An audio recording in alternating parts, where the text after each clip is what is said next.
close orbit. Unlike the other planets, its rotation was elongated, while the other planets and the hammered bracelet we call the asteroid belt were more circular in their solar orbits. As time went on and the people of Nibiru advanced, great astronomers and scientists emerged, even savants of great wisdom. Each star or orbit, the conditions on Nibiru grew worse. Drought and crop loss were studied, and it was determined that the orbit was growing closer to the sun on the inner courses. Their atmosphere was growing thinner because of declining volcanic emissions. Try to explain why there are now warm sides and cold sides to winter storms. This is historically unprecedented. Over and over, the same paid-off meteorologists try to explain away the incredibly anomalous jet stream behavior. The job of mainstream media now is to make the completely unnatural seem natural to the public. Until recently, many have accepted the lies, but thankfully, that's starting to change. Now, even some of the most recognized experts are admitting on the record that they cannot explain all the anomalies occurring around the globe in regard to the weather. For many in the eastern U.S., the whole world seems a frozen wasteland. Those in the mainstream have done their best to fortify this belief, though it couldn't be further from the truth overall. True, we are now in for polar vortex 3. Any that take the time to research global maps on temperature deviations from normal will take note of the extreme glaring cold zone that is only in parts of Canada and the eastern U.S. Again and again and again, over and over and over. These are the areas that are being most heavily geoengineered toward the cold side. Temperatures in parts of these regions of North America have this year been colder than the North Pole and even colder than Mars. Does this seem just a bit off, considering we just had the warmest January on record in Alaska? For the entire planet, January 2014 was the fourth warmest on record. This was the case in spite of the fact that everywhere we try to examine temperature readings, the quote official temperatures are now routinely being underreported by as much as 5 degrees. Let me say that again. In regions where we have tried to verify the quote official temperatures for the day, we have seen the official temperatures underreported by as much as 5 degrees. What does this mean? It means that our planet is much warmer than we are being told, and official agencies are quite literally lying about this fact. The climate engineers have kept the parade of engineered snowstorms and manipulated jet stream cooldowns trained over the same locations over and over in order to create maximum media hype and maximum confusion in the population. Should it really be colder in parts of the lower 48 than the North Pole? Should the temperatures in many locations fluctuate some 50 degrees or more in a 24-hour period for the daily highs? Just to state for the record and to jog people's memories, 2012 was by far the warmest year ever recorded in the lower 48. How did 2013 end up with so many cold records in some parts of the U.S.? These cold records are in spite of the fact that November 2013 was the warmest November ever recorded on planet Earth. If you don't believe me, verify everything I'm saying. It's all on the record. Also for the record, Earth just had its 37th consecutive year of above average global temperatures. Yet another record to take note of. We just passed the 346th consecutive month of above average temperatures on planet Earth. Let's keep going on this. The Sochi Olympics were the warmest ever recorded. But what about down under? Is it cool down there? Well, no. 2013 was the warmest year ever recorded in Australia, by far. It was so hot that the meteorological maps had to change their color codings to reflect the never-before-seen temperatures. Could all these facts be true? How can this be, given the fact that the Weather Channel Theater paints a constant picture of a frozen planet? Consider this. That's what they're paid to do. That's the picture the climate engineers want the American population to buy into. The weather makers hammer the same highly populated regions of the U.S. again and again and again. They engineer snowstorm after snowstorm with artificially chemically nucleated snow, which, thankfully, many people have now taken note of. Headlines of cold, that's what the climate engineers want. That's what they're so focused on. The most populated regions of the U.S. that get hit over and over. That's the story the totally controlled mainstream media puts out. Does the media cover the rest of the planet that is constantly at far above normal temperatures? No, almost never. does the media mention the fact that as of February 15, 2014, the Arctic ice cap is again at all-time record lows? Absolutely no coverage of this. What about the massive methane hydrate releases now occurring in the Arctic, which have all the potential to end life on Earth many times over? Not a word about this dire situation. And what about the brand new cloud types that were only first identified in 2009? Didn't anyone look up before that time? I'm speaking of undulatus asperatus, a type of cloud not noted before 2009. Again, how can this be? On the 25th of February, undulatus asperatus clouds were noted in Georgia. Amazingly, new types of clouds have been identified in recent years, many new types. Doesn't anyone question this? How are we to believe that these, quote, new clouds were always there and no one noticed them before? Clearly, there are many atmospheric anomalies that are now the results of the unbelievably engineered climate. How has the corporate media altered reality on other aspects of weather reporting? Here in the western U.S., the mainstream media cheerleaders now jump up and down if the high Sierras get 8 to 10 inches of snow, as if that's a really big storm.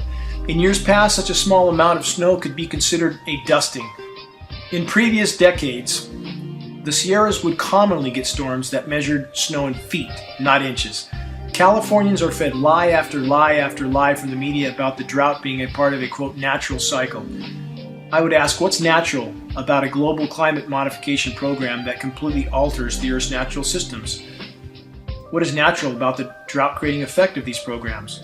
What is natural about having our skies sprayed full of highly toxic metal particulates day in and day out? Does the EPA report any of this contamination? Of course not. What's natural about having our jet stream manipulated with the dozens of HAARP radio frequency transmitters around the globe? Our planet's life support systems are completely unraveling, and climate engineering is rapidly worsening this process. All are needed in the fight to raise awareness. We need everyone to do their part. If we can awaken a critical mass of the public to the all-out assault they are being exposed to, the geoengineering dominoes will begin to fall. This is Dane Wigington with geoengineeringwatch.org.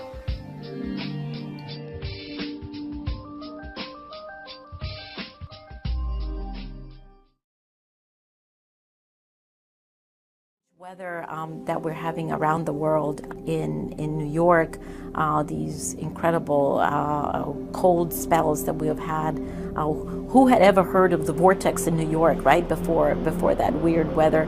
The incredible heat that Australia has suffered, the floods in the UK, and you name it, it goes on and on and on and on. There's no country that has been exempted. These very strange extreme weather events are going to continue, both in their frequency and in their severity. It's not that climate change is going to be here in the future. We are experiencing climate change. This Arctic blast could see America reach its coldest temperatures in decades. Millions of people across a huge swathe of the country are being advised to hunker down while the so-called polar vortex does its worst. Minnesota could be hardest hit, with wind chills set to make it feel like an astonishing minus 50 Celsius. The polar plunge has struck unusually far south. In Oklahoma, the rotating pool of freezing air is producing rarely seen temperatures. The inside of the New York to Washington, D.C. train iced up. Try opening the window in Chicago and you'll get this. 35 below zero right in your living room. It's so cold, Lake Michigan looks more like a hot tub. The water outside Chicago warmer than the frigid air, and ice already forming along the banks. Images of water turning to ice before it reaches the bottom. Parts of Niagara Falls have become frozen. South as Texas and here in Elk City, Oklahoma, heavy snow is falling. This is unusual even for winter. This weather combination that we're seeing right now with all of the snow and the cold is unlike anything that we've seen in decades. And I can't emphasize that enough. The cold really scares me. And as such, that we will have temperatures that are potentially deadly or certainly life-altering temperatures. Hundreds of flights continue to be cancelled, leaving passengers stranded. While on the coast, not far away, seawater, which flooded some communities during the storms, has now frozen over, marooning people there too.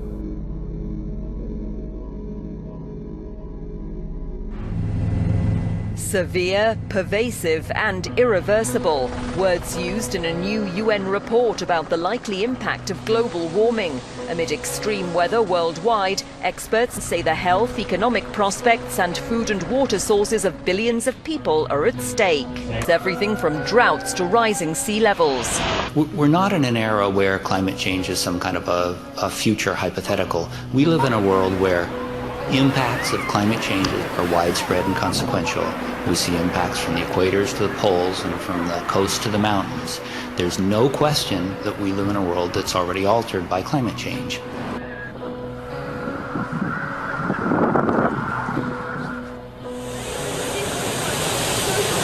Powerful waves have continued to pound Europe's Atlantic coastline. 2 people are now feared dead in the French holiday resort of Biarritz after they were swept out to sea. The town's famous promenade was battered during the night, leaving many businesses to pick up the pieces on Tuesday morning. The surge wasn't isolated to France. A large stretch of Europe's Atlantic coastline was hit by high tides, including Portugal and the Spanish region of Galicia. At least 1 person is now known to have died in Spain, with 2 others still unaccounted for.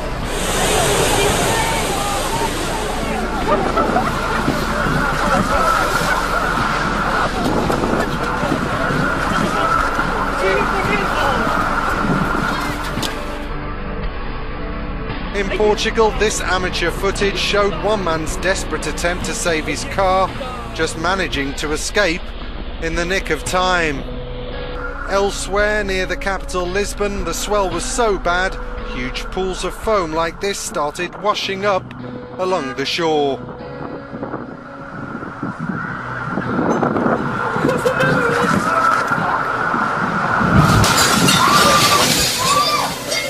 Time to go.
An earthquake of around 7 magnitude has struck China's far western region of Xinjiang. It's the earthquake that shook central New Zealand, including the capital, Wellington. The minute-long 6.3 magnitude rolling.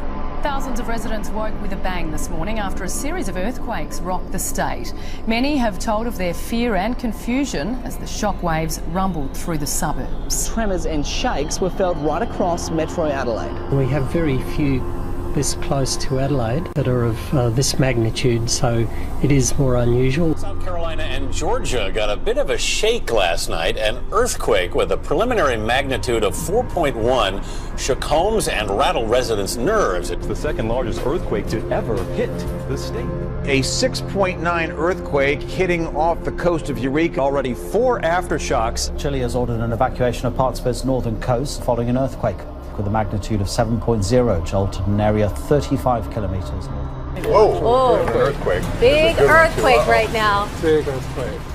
That's a really strong shaker right now. Very big. I still feel it. Are you still feeling it? Yeah. Steady it's shaking still there. shaking. My hands are shaking. A 4.4 magnitude earthquake has shaken Los Angeles.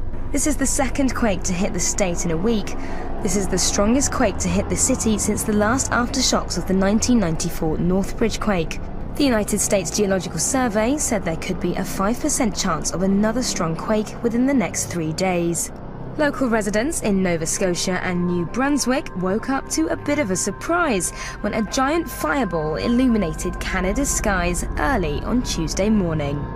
CCTV captured the incredible moment when a bright burst of light lit up the sky. The fireball, which is thought to be a meteorite, could also be seen from Nova Scotia, where eyewitnesses said they saw bright lights in the sky and heard a loud noise like thunder at around 5 a.m. local time.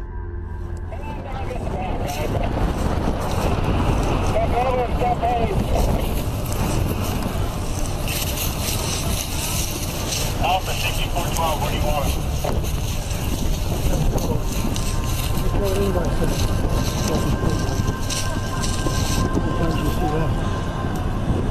Not real often.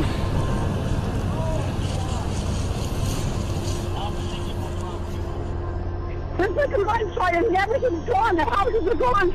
Are there any injuries? Yes, there's people yelling for help. A desperate call to the emergency services as a deadly tide of mud and rock crushed everything in its path. Houses were swept off their foundations, trees keeled over, and people were sucked into the sea of mud like quicksand.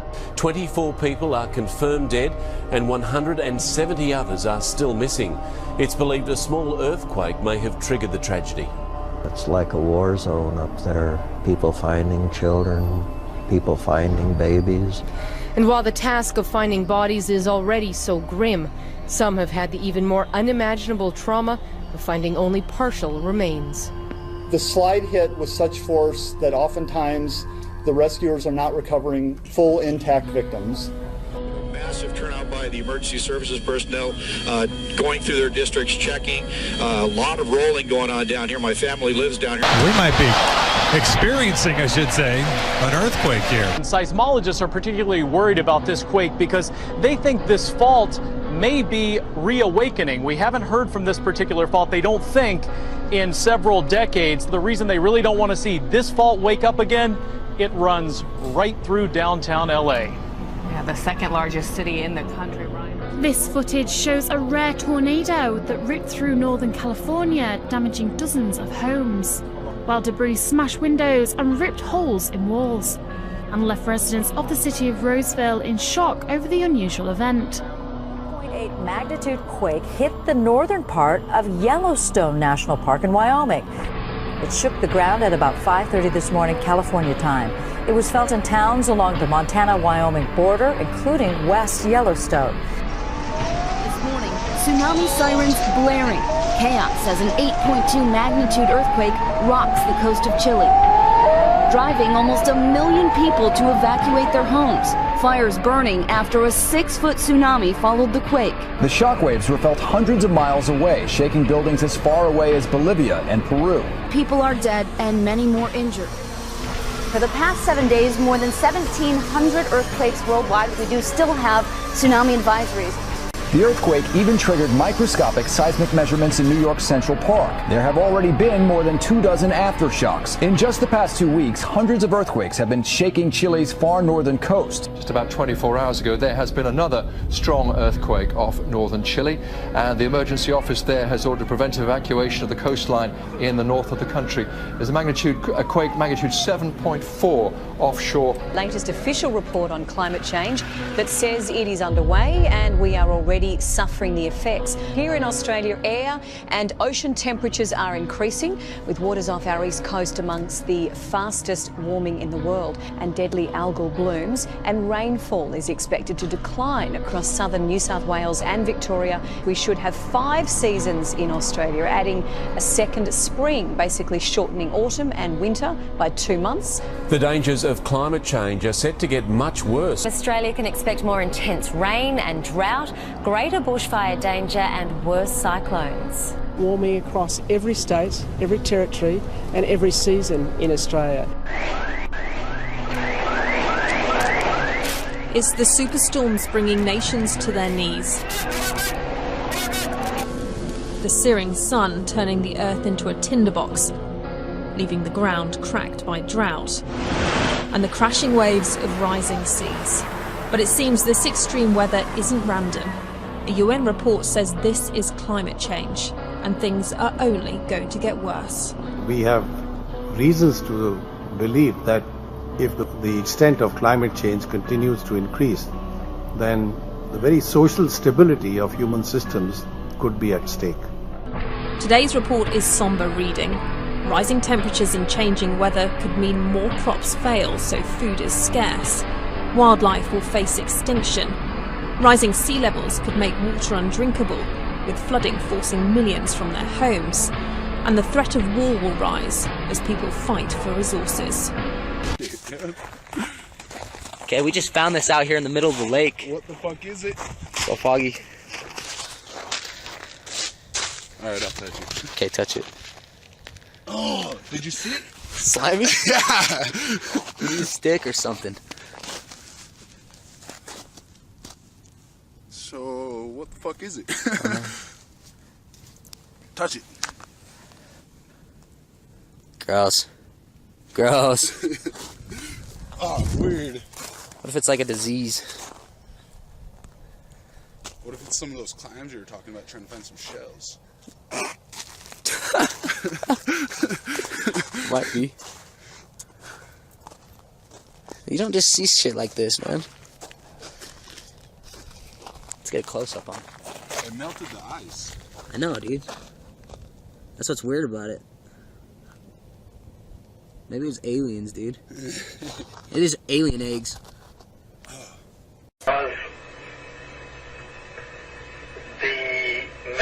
The attitude, mentality amongst those who at the higher level, the highest levels of Vatican administration and Vatican geopolitics know that now knowledge of what's going on in space and what's approaching us could be of great import in the next 5 years, 10 years. Carefully and well-chosen words, Father. Thank you. West of the Rockies, you're on the air with Father Malachi Martin. There's another planet in the solar system that they call Nibiru that was captured and moves like a comet in a 3,600-year orbit. Our own astronomers know it's out there. They call it Planet X. It has gravitational effects on the outer planets. They can't find it because it's so far out. Ancient Sumerians and what they had to say about it are correct. And what they say is that there's another planet in our solar system that was captured by our solar system as the solar system was forming. Sumerian records indicate that they began their counting not from the sun, but from a planet on the outside of the solar system. But most surprising was the inclusion of one more large planet as the 12th member of our solar system. The launch of Pioneer 10 in 1972 ushers in the era of deep space exploration. The craft journeys beyond the outer known planets, sending back data that is used to seek a possible 10th planet. 14 August 1978, which was just about 6 weeks after we discovered the fact that Pluto has a satellite. Once you have a satellite for a planet, you can determine how heavy it is. Turns out Pluto is very much smaller and lighter weight than we had thought, which meant that Pluto has no influence, no appreciable influence on the motions of the planets Uranus and Neptune. At that point, we voiced the hypothesis that this means that there is at least one yet to be discovered planet in the outer reaches of the solar system. Over the past 2 decades, physicists have joined astronomers in the search for the mysterious Planet X. Now, one of the things we did in 1978, having made this prediction that there was an additional planet, 10th or 12th, depending on your point of view, we sort of put our money where our mouth was, as it were, and we went out and we started looking for this thing. We've been able to refine the search area somewhat, get it rather narrowed down. We do our predictions based on the observed anomalies in Uranus and Neptune. We actually are currently looking down in the region of Centaurus, which is just south of the constellation Libra. But if it is in the kind of orbit that we describe here, it would have to be a planet that would have a mass something like 3 to 5 times the mass of the Earth.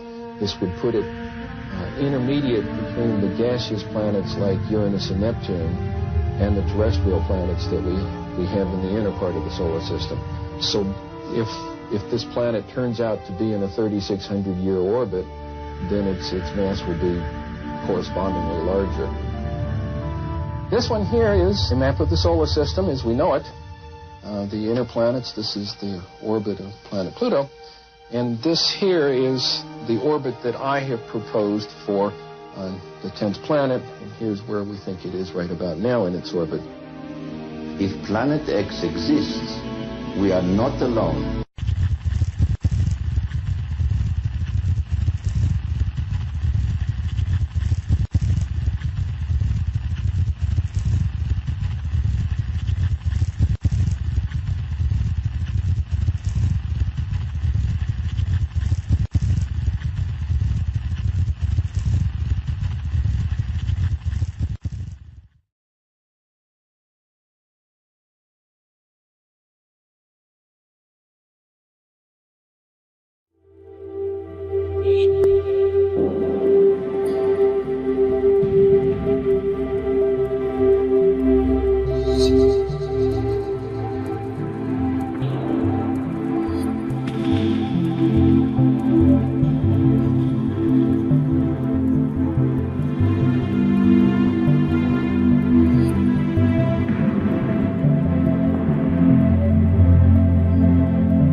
Are elected and you learned that the government knew aliens had visited Earth and the public didn't know, would you want the public, would you sure the public found out? Well, it depends on what these aliens were like and whether they were Democrats or Republicans. So you have to go further than that. Do you believe in life on other planets? Oh yes, there's not much question at all, but there's life throughout the universe. We're not alone in the universe at all. You're convinced that we're not alone in the universe? Oh, I know for sure we're not alone in the universe. Now, have we been able to identify for sure where the other planets are? No, we have not. Certainly not in our solar system. But they've identified quite a number of planets now that very likely could be life-bearing planets. And I happen to be privileged enough to have be in on the fact that we have been visited on this planet. And the UFO phenomenon is real, although it's been covered up by our governments for quite a long time. Whoa! Hang on a minute. Well, this is big. Whoa! This is all of this is quite a shock to me. Well, I'm sorry you haven't been reading the papers recently. It's starting to open up quite a bit. So you're telling me? Well, there's a lot of information to take on board. Hang on a minute. I mean, listen. I've heard. Crazy UFO nuts tell me this kind of thing before. I've never had Dr. Ed Mitchell, the sixth man to walk on the moon, a respected scientist in his own right, announce to me that we've been visited by aliens from other planets and that they definitely are out there. There's no debating it. Well, that's the first time you've ever talked to me, or I've told you about it before. So you believe in all of the whole whole deal? There's more nonsense out there about this than there is real knowledge, but it is a real phenomenon, and there's quite a few of us. It's been well covered up by all of our governments for the last 60 years or so, but slowly it leaks out, and some of us are privileged to have been briefed on some of it. I happen to have grown up in I don't even know whether you know this place, Roswell, New Mexico, where presumably the Roswell incident of 1947 took place, and I'm quite knowledgeable of the lore there, and since I grew up there. But I've also been in military circles and intelligence circles that knows beneath the surface of what has been public knowledge that, yes, we have been visited. So, and be serious, you're not going to go, I was just pulling your leg about that. That's not true. I'm just wondering if I've stumbled upon astronaut humour, and in a couple of minutes you're going to go, I was only pulling your leg. No, I won't say that. Wow. So what? So you've been briefed on the fact that we've been visited. Well, I have briefed is one word for it. I have been involved in much of this work. No, it's not my main work. It's not my main interest. But I have been deeply involved in certain committees and certain research programs with very credible scientists and very intelligence people that do know the real inside story. And I am not hesitant to talk about it. What is the real inside story? Well, I've just been telling you. We have been visited. Are we in regular contact, or was it a one-off crash, or...? Well, no, there's quite a bit of contact going on. I can't tell you because I don't know all the extent of it. I don't know all the inside details because that isn't my really main interest. But the fact that we have been visited, the Roswell crash was real, and a number of other contacts have been real and ongoing, is pretty well known to those of us who have been briefed and been close to the subject matter. So why is it being covered up then? Why is it that it's not mainstream? Well, the reason for that goes back to the main instance really started taking place after World War II, when in the United States, at least, I can't speak for the European governments or the South American governments, all of whom have recently started opening their files. And it's been open. This is starting to open up, and just read the internet or look at some of the press, international press. You'll start to get the stories that are coming out now. But I've had people on the show telling me that that the governments are mounting up towards disclosure, towards saying that this is the case. Do you think it will be the case that there will be an actual disclosure on this, maybe this year, that the governments will come out? I don't know whether it'll be this year in the United States, but certainly we've already had it in the last few years from the Belgian government, the French government, the Brazilian government, the Mexican government.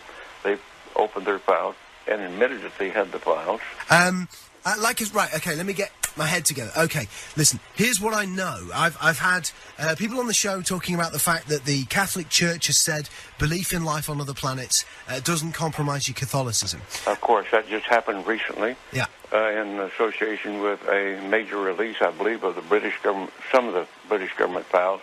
They weren't their deepest files, but there were some files released. Yeah. What's happening is, at the moment, over the next 4 years, all of the UFO files here in the UK are being released. Do you think it's the case that we are ramping up towards maybe the UK admitting? Well, I can't say how fast this is going to happen, but certainly the public awareness of it is increasing. The public acceptance is increasing. The amount of misinformation and covert and attempts to cover up seem to be decreasing. I think we're headed toward real disclosure, and some very serious organizations moving in that direction. You've had a long time to think about this. What do you think the impact will be on the world when it is finally mainstream news that there are alien beings that live outside this planet? Well, I think at this point it's probably ho-hum, so what's new? I think that certainly in the United States, there's well over 70% of the people now accept this as fact, although they do not know all the correct story. They do know that there has been, or accept the fact that there has been visitation and that there's UFOs in the skies all the time that are very likely alien craft. Now, not all of them are. I suspect some of them are homegrown. I suspect that in the last 60 years or so, that there has been some back engineering and the creation of this type of equipment, but it's not nearly as sophisticated yet as what the apparent visitors have. So, as part of this, as part of you knowing about this, and also going public with it, are you worried for your own safety with this kind of stuff, or are you convinced that the no, I think those days are gone. That used to be a concern among the people on the inside, but I don't think they're knocking anybody off for that anymore, or doing drastic things to them. What do you think the intent of the aliens is? Is it hostile or peaceful? No.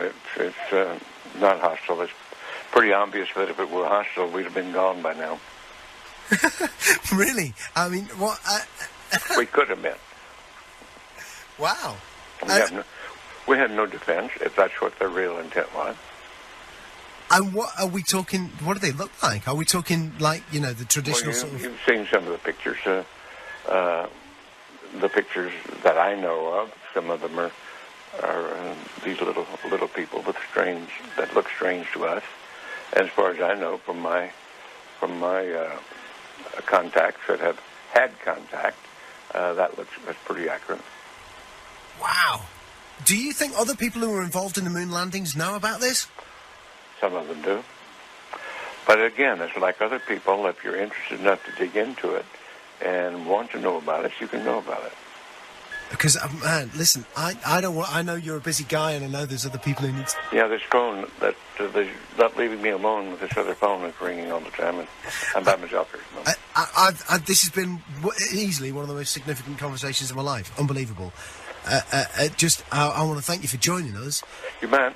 And Dr. Ed Mitchell, listen, you're a friend of the show, if you want to accept that friendship, wow, what an incredible... That's what's weird about it. Maybe it's aliens, dude. It is alien eggs. That'd be cool.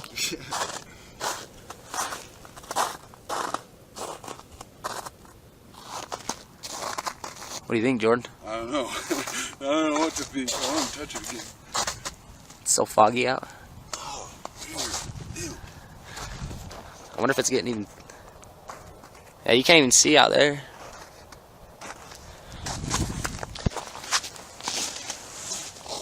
What do you think they were drinking?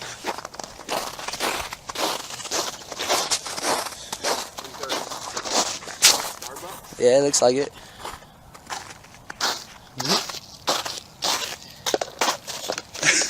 Yeah. Huh. That's fucking weird. Look at that thing, dude. I know. I wonder if we can find another one. Bottom line is the stargates are opening. Even the clouds, the National Oceanographic Administration saying something's happening. The clouds, the normal clouds that used to be at a specific height, are lowering and they're dissipating. That's true. Whatever God made is being taken away. The chemtrails are terraforming the Earth, but that's another story.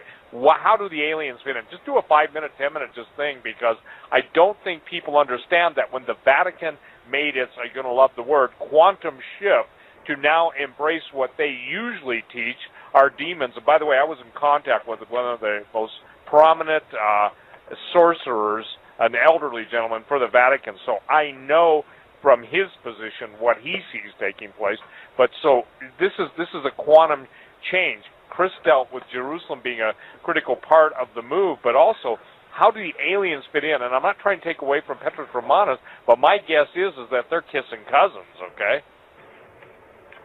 Okay, well, I'll go there then. I just want people to know that when they read the book Petrus Romanus, it's not going to be about aliens. No, I understand that. I understand that, and I'm not trying to take away from it. When we go to the questions, we'll go specifically to that, but I think, look, we only got 15 minutes before we go to the questions, okay?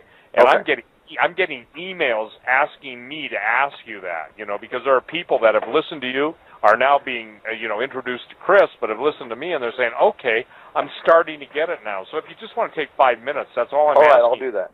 Yeah. Okay, and so let me just jump really far forward and just say this. The rabbit hole goes very deep, right? Yep.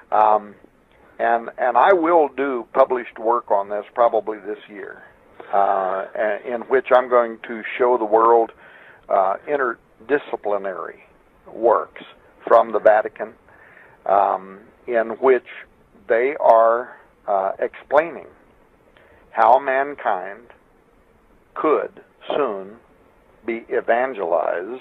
We'll need to respect those intelligences who are going to have, according to these documents from the Vatican, they're going to have, let's say, a higher level of understanding of God. And the reason is because they're not fallen, according to this theology. We're fallen. They're not. They're closer to God than we are. And therefore, they're going to have a non-terrestrial intelligence that offers better understanding of the relationship between God and the whole of creation. And by the way, let me just quote this document from the Vatican. This quote, this would not immediately oblige the Christian to renounce his own faith in God simply on the basis of the reception of new, unexpected information of a religious character from extraterrestrial civilizations, but such a renunciation could come soon after as the new religious content originating from outside the earth is confirmed as reasonable and credible. Once the trustworthiness of the information has been verified, let me stop for a moment in this quote and ask if anybody can explain to me how it could be verified. How would you verify an extraterrestrial message? This really kind of sets me aside. Anyway, the believer would have to reconcile such new information with the truth that he or she already knows and believes on the basis of the revelation of the one and triune God, conducting a re-reading of the gospel inclusive of the new data, end quote. So how this information is going to be confirmed as reliable is beyond me. How this more complete ET gospel is going to de-emphasize or significantly modify our understanding of salvation through Jesus Christ, this is something that's also beyond me. But you have Vatican observatory directors from Christopher Corbali, for instance, in his article, What If There Were Other Inhabited Worlds, concluding that Jesus simply might not remain the only word of salvation. That's his words. Quote, I would try to explore the alien by letting it be what it is without rushing for a classification category, not even presuming two genders, Corbali said. And then he drops this bombshell, quote, while Christ is the first and last word, the Alpha and Omega spoken to humanity, he is not necessarily the only word spoken to the universe. For the word spoken to us does not seem to exclude an equivalent word spoken to aliens. They too could have had their Logos event, whatever that event might have been. It does not have to be a repeated death and resurrection. If we allow God more imagination than some religious thinkers, i.e., by the way, let me insert here, Steve Quayle, Tom Horn, Chris Putnam, et al., some religious thinkers seem to have, for God as omnipotent is not restricted to one form of language, the human, end quote. So what we have are very high-ranking spokespersons for the Vatican who, in recent years, including 2011, and we'll see what they say in 2012, are offering language acknowledging, first of all, the likelihood of extraterrestrial intelligence, and secondly, a dramatic role that ET's introduction to human civilization is going to play in regard to altering established creeds about anthropology, philosophy, religion, redemption, but specifically a rereading of the gospel of Jesus Christ. And by the way, this could be consequential to the very near future. So is that kind of what you wanted me to say, Steve? Absolutely. And Chris, I think this is critical too, because, you know, from your perspective of writing, you know, co-authoring and doing all your investigation, I'd like you to address that too, if you wouldn't mind, in 5 minutes. You know, it won't hurt us to take an extra 5 minutes. And again, you guys, I'm not trying to assign, but we've just been on almost for 3 hours, and where'd the time go, you know? That's what they all say about Omega Man Radio. Yep. So, Steve, were you asking me about my opinion on the alien question? I'm asking you about the change in the theology of basically the Catholic hierarchy and in relationship to the alien. Basically, what they're undermining, if the basic Bible is, there's no name given under heaven at which a man can be saved. So I want your take on that, because again, you know, you are a man who gets in and delves into things. And so, you know, please address that issue. Well, I'll tell you, what Tom just said is very disturbing. I mean, anybody that's talking about changing the gospel, I mean, that, you know, the Apostle Paul said in Galatians, if I or an angel from heaven preach another gospel to you, let them be accursed. So, I mean, you know, biblically, there's absolutely no way we should accept anything like what he was just talking about. You know, I think it's really kind of strange the way the Vatican has been talking about, you know, that's a subject that I follow and I'm interested in. It's also one that's really hard to parse, because there's so much bad information, and, you know, there's so many people that hoax UFO things and things like that it's really hard, you know, to find out what's real. But I follow the subject very, very closely. One of the things that, you know, in the research for this book that, you know, that I was really shocked to discover was, you know, how the Marian apparition kind of fits in to Catholic theology. And, you know, that is one way that I can see some kind of intersection perhaps with UFOs. And it might be another thing that, you know, you were mentioning earlier, you were talking about Islam, and, you know, and we're also talking about this third temple thing. Now, you know, one of the things that I think is a live possibility is, you know, we're talking about, you know, a religion of Antichrist in Jerusalem and a third temple, and somehow a one world religion, you know, is what's predicted. Now, what could possibly unite Judaism, Catholicism, and Islam under one temple? I mean, that seems literally impossible with the way things are today. But if you had something come in from outside, like an alien presence or something like that, you know, that says, you know, here we are, you know, and preaches this peaceful new gospel that Tom was mentioning there, you know, I could see how that might unite all the world religions under this new thing. That's a live possibility. It's going to take something that powerful. Now, the apparition is making these kind of statements, though. I mean, I did a whole chapter on the Marian apparition in the book, and in the Netherlands, in Amsterdam, the apparition's appearing and calling itself Our Lady of the Nations, and it's talking about uniting the world. Okay, and we look at the prophecies in the book of Revelation, and we see that, you know, Revelation 17 is talking about this one world religion all coming together. And, you know, what could do that? You know, it's interesting that the Muslims also venerate Mary. Okay, and, you know, that seems to be an intersection between these two, you know, classically opposing faiths that could actually bring them together. Now, you know, I don't know how that's going to be chapter 2. I could agree be. with you on that. Absolutely.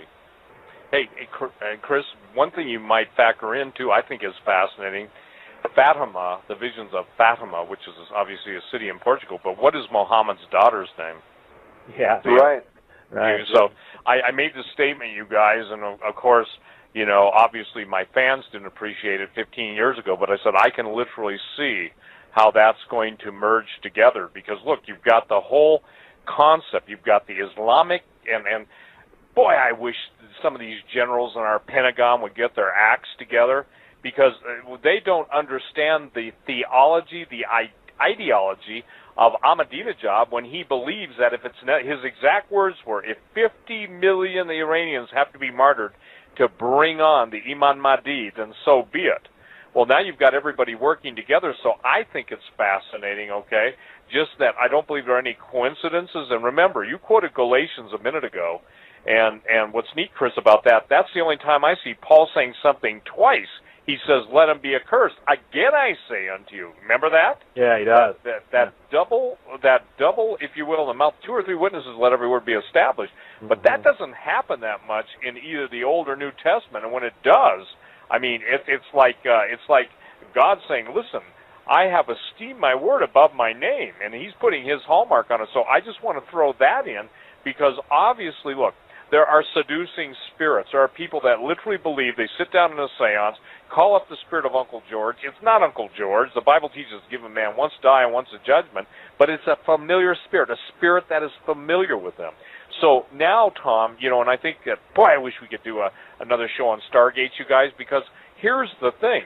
You, Tom, made that statement, and the gates of hell will not prevail. Until you said that to me, it wasn't time for me to embrace that. And that was at that exact moment so many years ago. And now all we see is so many attempts to open the gates. By the way, there are 72 gates.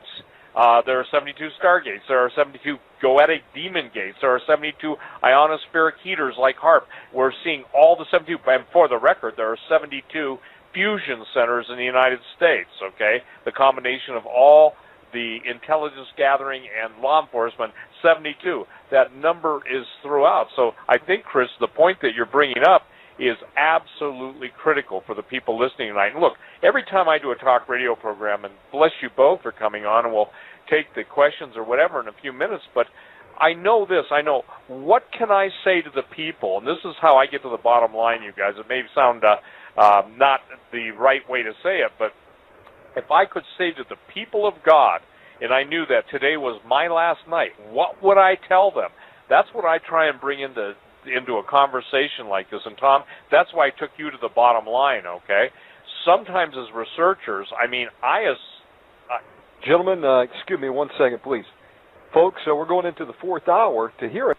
Well, I think it's critical that if this is the last thing, we have to bring people to the lateness of the hour. I think we've lived in the indefinite prophetic long, and now we're in it's happening now. So, Tom, it's not, listen, if the guy croaks, forgive me, Ratzinger gets knocked off, murdered, assassinated, I mean, this thing can come so quick, and I think that we don't set time, but we can look at the events, and the fact that you guys wrote the book at this time, and all the headlines are basically, you were ahead of the headlines.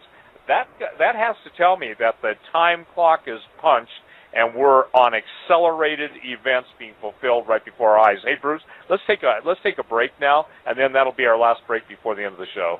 Okay, Joe.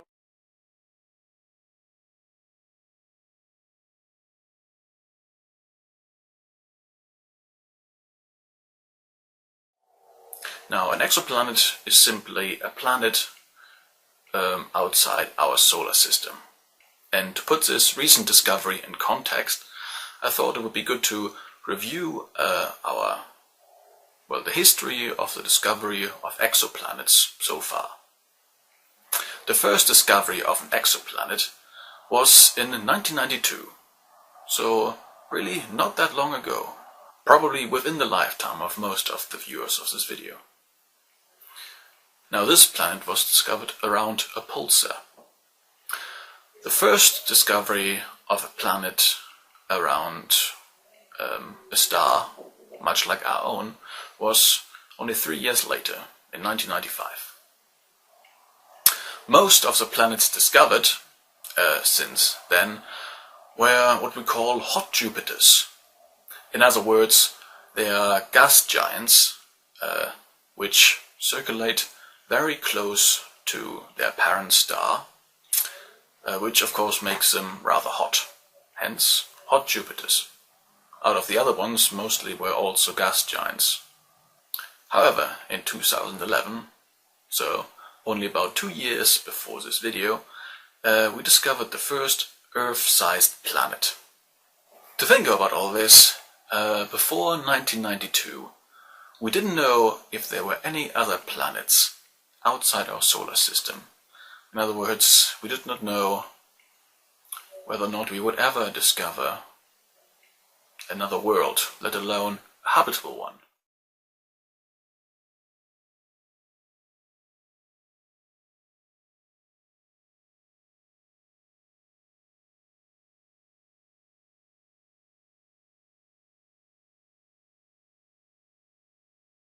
If there is one thing that defines our current political era, it is the unprecedented crackdown on government whistleblowers. If the Bush administration's invocation of the little-used state secrets privilege to silence those exposing corruption is taken as the beginning point of this era, we have seen a steady progression throughout the past decade, culminating in Obama's unprecedented war on whistleblowers.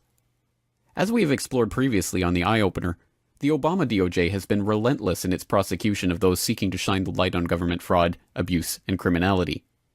In his first 5 years in office alone, he has charged 8 whistleblowers under the Espionage Act of 1917, more than all other presidents combined. And for those brave souls who do stand up to government abuse and manage to survive the seemingly inevitable court battles and legal challenges, the toll on their career and personal finances is just as severe. Take Thomas Drake, the NSA whistleblower who was himself charged under the Espionage Act and eventually convicted of a misdemeanor charge. Stripped of his security clearance and blacklisted in Washington, Drake has been reduced to working at the Apple Store, where, according to reports, he once served Attorney General Eric Holder as he went shopping for an iPhone. Or take Richard Barlow, the CIA intelligence analyst who blew the whistle on the high-ranking government officials who were tipping off nuclear proliferation suspects about FBI stings and helping them to ship important nuclear weapons technology to Pakistan. He was fired from a position at the DoD after raising concerns about how his reports on Pakistan's nuclear capabilities were being altered by his higher-ups. Despite being called one of the most brilliant analysts I've ever seen by the State Department Inspector General and being vindicated in a 1997 IG ruling that restored his security clearance, his career was scuttled and his family torn apart by a systematic campaign to smear his name and disrupt his marriage. The campaign worked. Barlow was unable to continue working as an analyst, his marriage ended in divorce, and in 2005 he was tracked down by researchers working on the story of the AQ-Con network to a motorhome in Montana, where he was living with his 2 dogs. Sadly, these stories are not the exception in the annals of modern-day whistleblowers. They are the almost universal rule. In fact, as Sibel Edmonds has demonstrated from her own personal experience, whistleblower organizations are actively sought out and bought off by the influential corporate foundations almost as soon as they appear. In a 2011 interview on Global Research TV, she explained her own experience forming the National Security Whistleblowers Coalition to bring together whistleblowers in their own independent organization. And when we did that, initially, it was very interesting. We were approached by people connected to various foundations, the Soros foundations, the Hewlett-Packard foundations.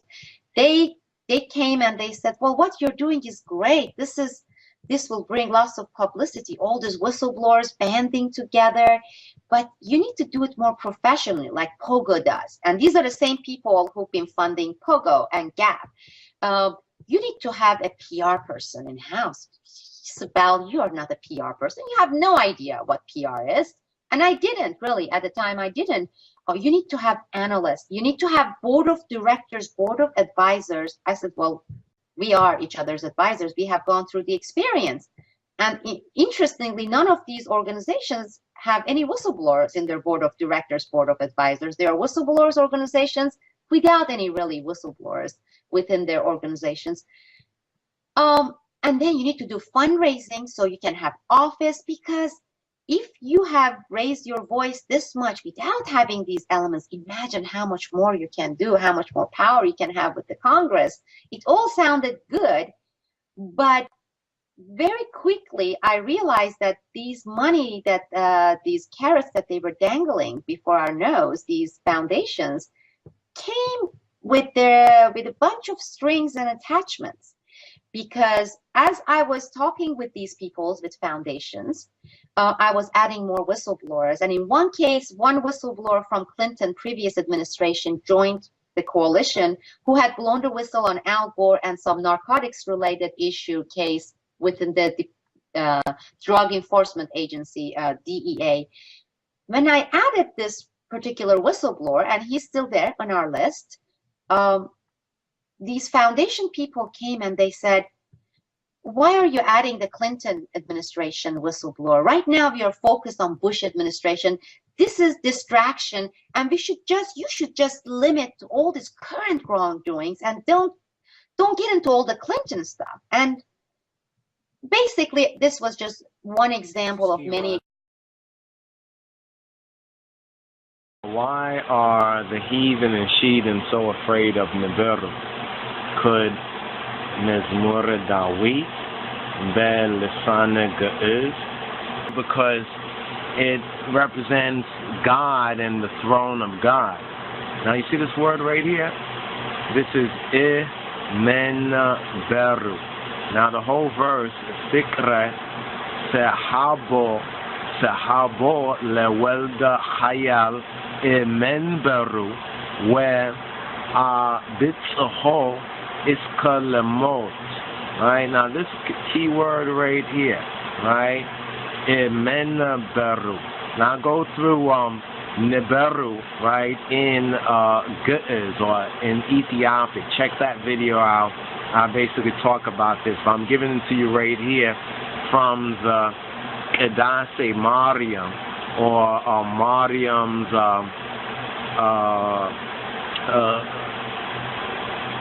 Kadush, as they say in the modern Hebrew, or Kedase. Here, this says this right here. Let me actually bring this up. Let me just put this right here and bring this up right here. Now, here this is the Amharic, so this will give us a Targum. And here we're at Meto Haya Sebat, or verse 127. It says, Hayal Weldin Fikar Kazufanu Sabo Iskamotim Adareso. Basically, and he reached until death, being pulled down from his throne, right? Because of because of love, right? Hayal Weldin, the powerful son, or the god. Hayal breaks down to El, or Chel, in the ancient Afro-Semitic, or the root of the Hebrew. And you thought Hebrew was, it is the language of angels, right? But the Ge'ez is the language of God. So Hayal Weldin Fikar Kazufanu. That's the key word there. Zufanu. So Zufanu, right? Let's see if we can bring this up side by side right here.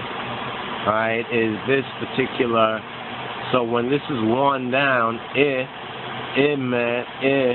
would correspond to the ka, but basically in or from, right? From Nibiru, right? From Nibiru. Fikar, because of love, God came down from his throne.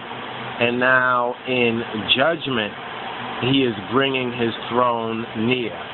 So, does the Mezmur Dawit Be'Lisane Ge'ez give us a clear indication?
What the fuck is that? I don't know, but that's maybe it's a nuclear bomb, dude. How do you do it?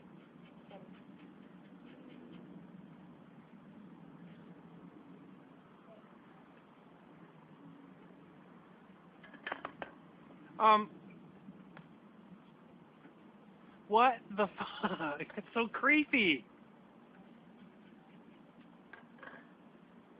The Vatican has a very, very great deal of power. We've talked about it. They have, whether they admit it or not, a great deal of political power all around the world. One of the things that they did fairly recently was they muscled, and I do intend to use that word, they muscled their way onto a mountain in Arizona, Mount Graham, and they built an observatory on Mount Graham in connection with an Arizona university. However, the Vatican has the larger part of the control of this observatory, looking at deep space things. That's right. Now, why would they have done that, Father? Because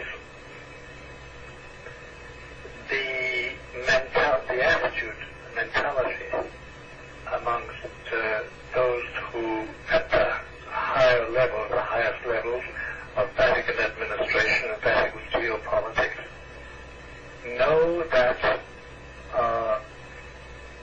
now knowledge of what's going on in space and what's approaching us could be of great import in the next 5 years, 10 years.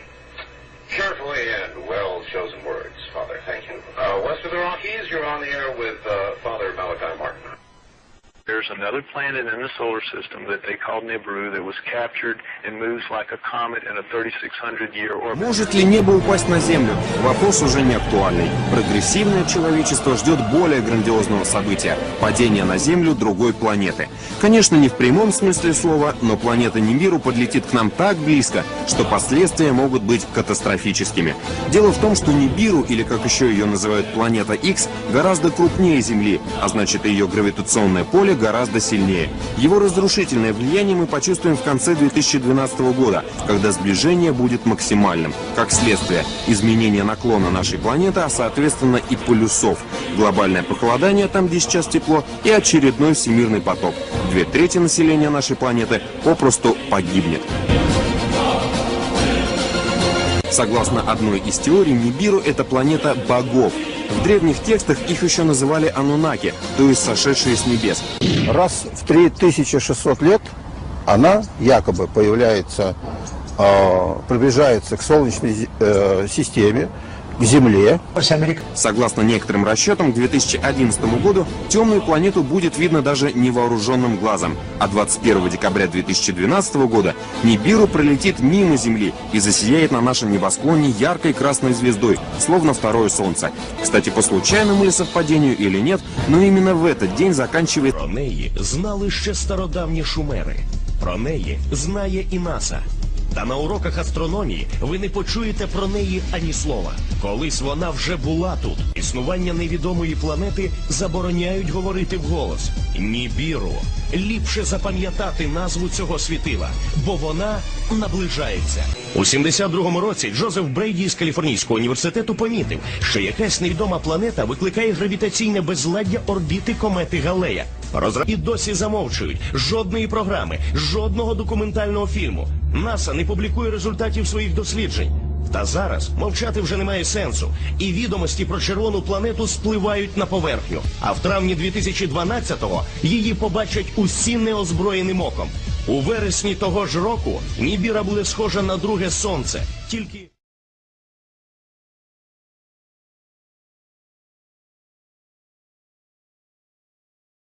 Пройдет по орбите в опасной близости от нашей планеты. Сила его притяжения будет настолько мощной, что Земля может поменять наклон.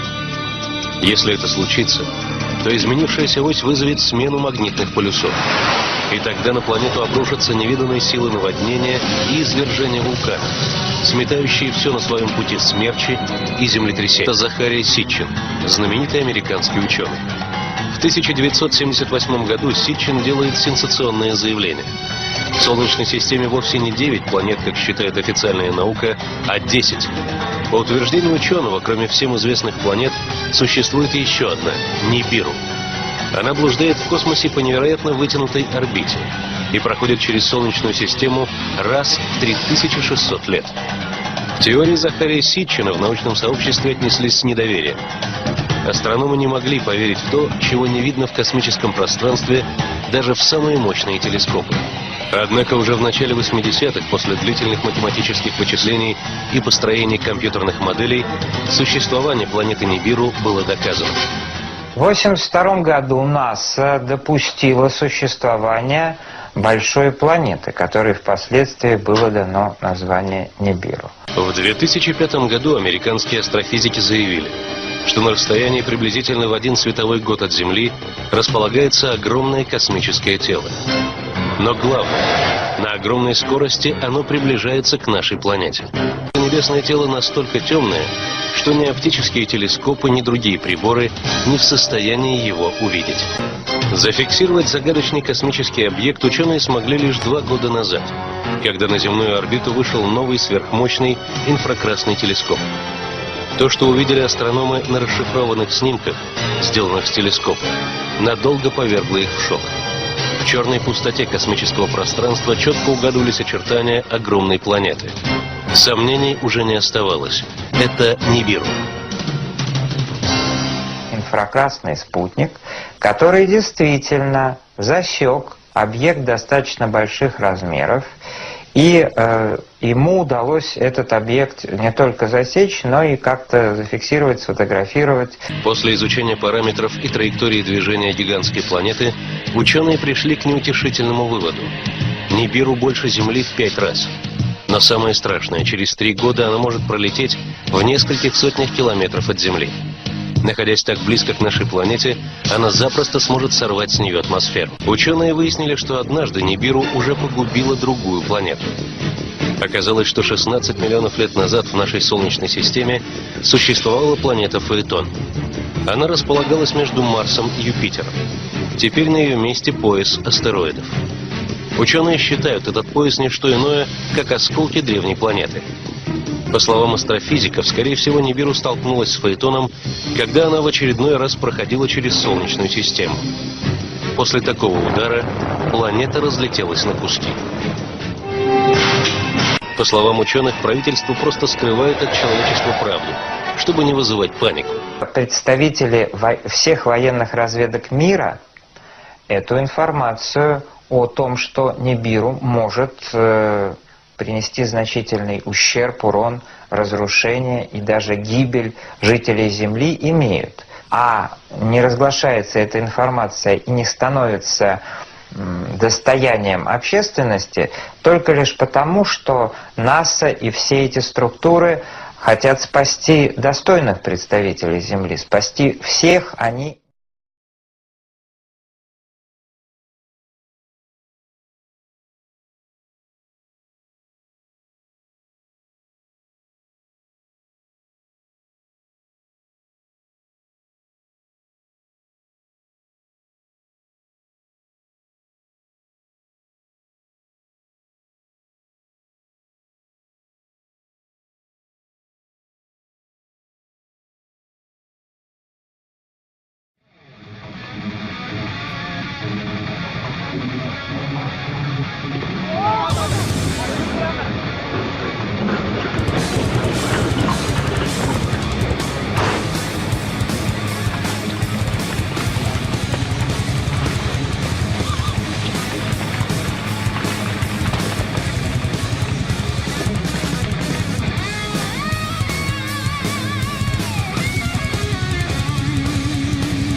Okay, we just found this out here in the middle of the lake. What the fuck is it? So foggy. Alright, I'll touch it. Okay, touch it. Oh, did you see it? Slimy? Yeah. You need a stick or something. So, what the fuck is it? Touch it. Gross. Gross. Oh, weird. What if it's like a disease? What if it's some of those clams you were talking about trying to find some shells? Might be. You don't just see shit like this, man. Let's get a close up on it. It melted the ice. I know, dude. That's what's weird about it. Maybe it was aliens, dude. It is alien eggs. Now, an alien invasion, could it really happen? The US military is making plans just in case. What are the official plans for contact with extraterrestrials? Will they come in peace or war?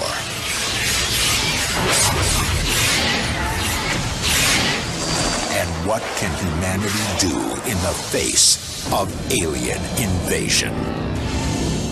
Yes, it is best to be prepared for anything, and Professor Paul Springer from the US Air Command and Staff College would advise the military in the event of an invasion. He had to get special government clearance to talk to us, and I spoke to him earlier.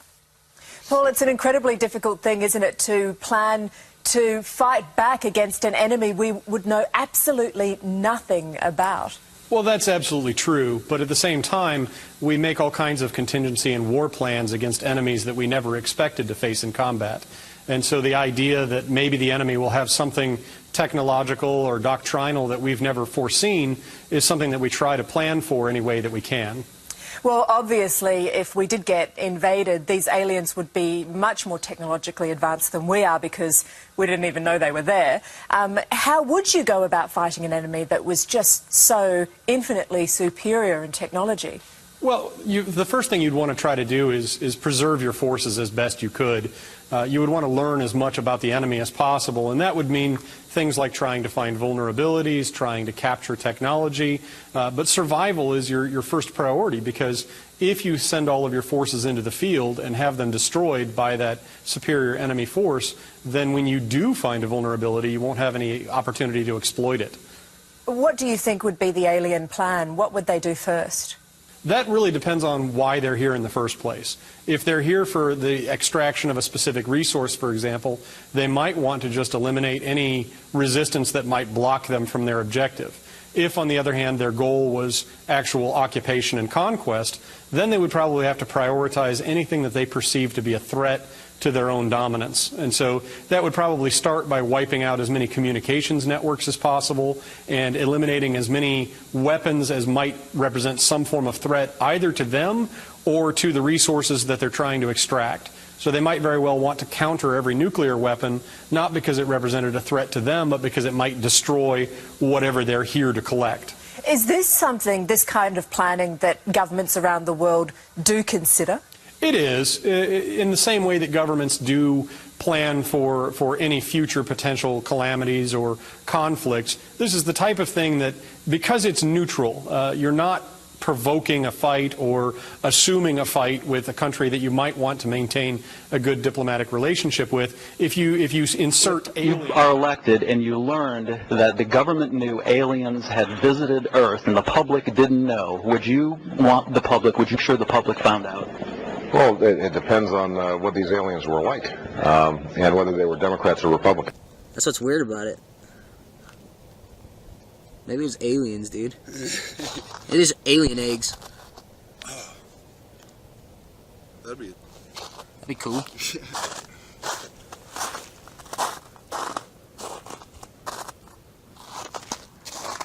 What do you think, Jordan? I don't know. I don't know what to think. I want to touch it again. It's so foggy out. Oh, weird. Ew. I wonder if it's getting even... Yeah, you can't even see out there.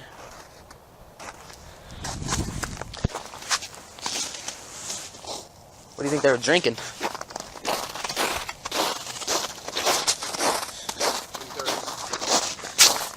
Yeah, it looks like it.